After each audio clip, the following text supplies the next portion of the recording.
भगवत गीता के 2 अध्याय हमें हमारी असलियत और हमारे अंदर जो कश्मकश चलती है उसके बारे में बहुत कुछ सिखाते हैं। तो चलिए अध्याय 15 और 16 के गहरे फलसफे में उतरते हैं और उसे समझने की कोशिश करते हैं। चलिए एक बहुत ही दिलचस्प सवाल से शुरुआत करते हैं। जरा सोचिए, क्या हो अगर हमारी दुनिया, हमारी ये जो पूरी रियलिटी है, वो एक उल्टे पेड़ की तरह हो, जिसकी जड़ें ऊपर आसमान की तरफ हो और टहनियां नीचे जमीन पर फैली हों। सुनने में थोड़ा अजीब लगता है ना, लेकिन यही भगवत गीता के सबसे ताकतवर मेटाफर्स में से एक का आधार है।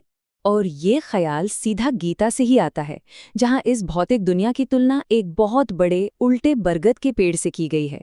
देखिए, ये सिर्फ एक पेड़ नहीं है, ये तो मानो हकीकत को समझने की एक चाबी है। तो ये माया का वृक्ष यानी भ्रम का पेड़ आखिर है क्या चीज? देखिए, माया का मतलब है वो पर्दा, वो भ्रम जो हमें असलियत देखने से रोकता है। और ये पेड़ उसी भौतिक दुनिया का प्रतीक है जिसमें हम सब कहीं न कहीं उलझे हुए हैं। अब इस पेड़ की बनावट को समझना बड़ा दिलचस्प है। इसकी जो असली जड़ें हैं वो ऊपर की तरफ हैं, जो उस परम स्रोत, उस सुप्रीम बीइंग को दर्शाती हैं। लेकिन यहाँ नीचे हमारी दुनिया में इसकी और भी जड़ें फूटती हैं, अहंकार की, लगाव की और इच्छाओं की जड़ें।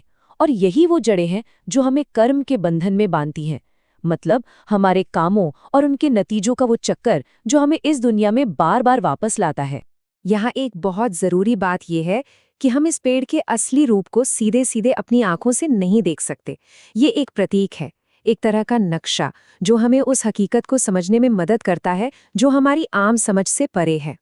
तो सवाल ये उठता है कि अगर हम सब इस भ्रम के पेड़ में फंसे हुए हैं, तो इससे बाहर निकलने का रास्ता क्या है? खैर, गीता हमें इसका एक बहुत साफ उपाय बताती है। यहाँ जो सबसे जरूरी बात है वो ये है कि मुक्ति यानी इस चक्कर से आज़ादी हमें बैठे बिठाए नहीं मिलती।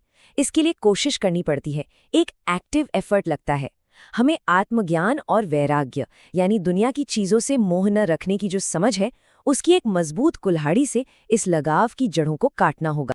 चलिए अब अध्याय 16 पर आते हैं, जो हमारे अंदर चलने वाली एक बहुत पुरानी लड़ाई की बात करता है।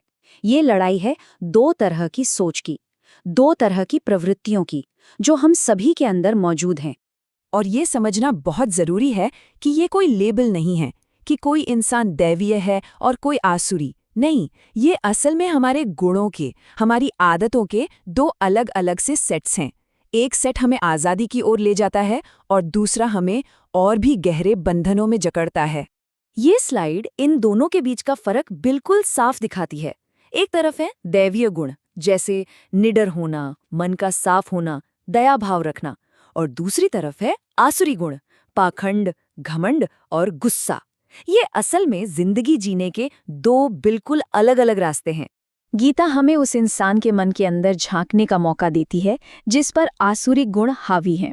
ये एक तरह की सोच का पैटर्न है, एक इंटरनल मोनोलॉग जो लगातार सिर्फ मैं और मेरी इच्छाओं को सबसे ऊपर रखता है।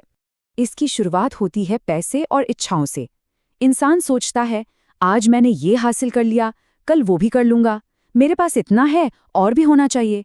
ये कभी ना खत्म होने वाली एक दौड़ है जो इंसान को हमेशा बेचैन और असंतुष्ट रखती है। और यहाँ देखिए, ये सोच कैसे और आगे बढ़ती है। अब बात सिर्फ इच्छा की नहीं रही, अब ये दूसरों पर कंट्रोल करने, ताकतवर महसूस करने और खुद को सबसे बड़ा मानने की भावना तक पहुंच गई है। ये सोचना कि मैं ही मालिक हूं, ये अहंकार का चरम है। और आखिर में ये सोच घमंड और दंभ की चोटी पर पहुंच जाती है। ये एक ऐसी मानसिकता है जो खुद को दूसरों से बेहतर समझती है, अपनी हर चीज पर इतराती है और इसी वजह से वो सबसे अलग थलग पड़ जाती है। गीता के मुताबिक इस तरह की सोच का अंजाम बहुत बुरा होता है।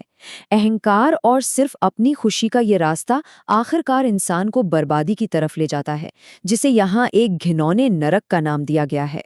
तो इस बर्बादी के रास्ते पर ले जाने वाली वो कौन सी 3 मुख्य ताकतें हैं?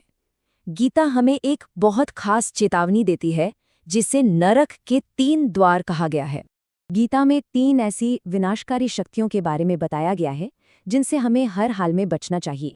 और ये 3 द्वार हैं: काम यानी बेकाबू इच्छा, क्रोध यानी गुस्सा, और लोभ यानी लालच। इन्हें नरक का दरवाजा इसलिए कहा गया है क्योंकि यही वो 3 भावनाएं हैं जो इंसान की सोचने समझने की शक्ति खत्म कर देती हैं और उसे दुख के जाल में फंसा देती हैं। यहाँ एक बिल्कुल साफ निर्देश है, अगर खुद का भला करना है तो इन तीनों को छोड़ना सीखना ही होगा। ये एक सचेत फैसला है, अ कॉन्शियस चॉइस, जो इंसान को अपने ही फायदे के लिए करना पड़ता है। चलिए अब नकारात्मक से सकारात्मक की ओर चलते हैं। इन रुकावटों से बचने के बाद उस अंतिम मंजिल की तरफ जाने का रास्ता क्या है? गीता एक बहुत ही सिस्टमैटिक तरीका बताती है।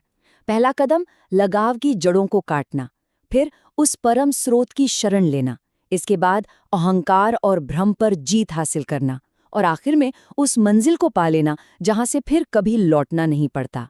और ये अंतिम मंजिल है क्या? ये है मुक्ति, जन्म और मृत्यु के इस चक्कर से हमेशा के लिए आज़ादी। ये एक ऐसी अवस्था है जो इस दुनिया से, इसके सुख दुख से परे है।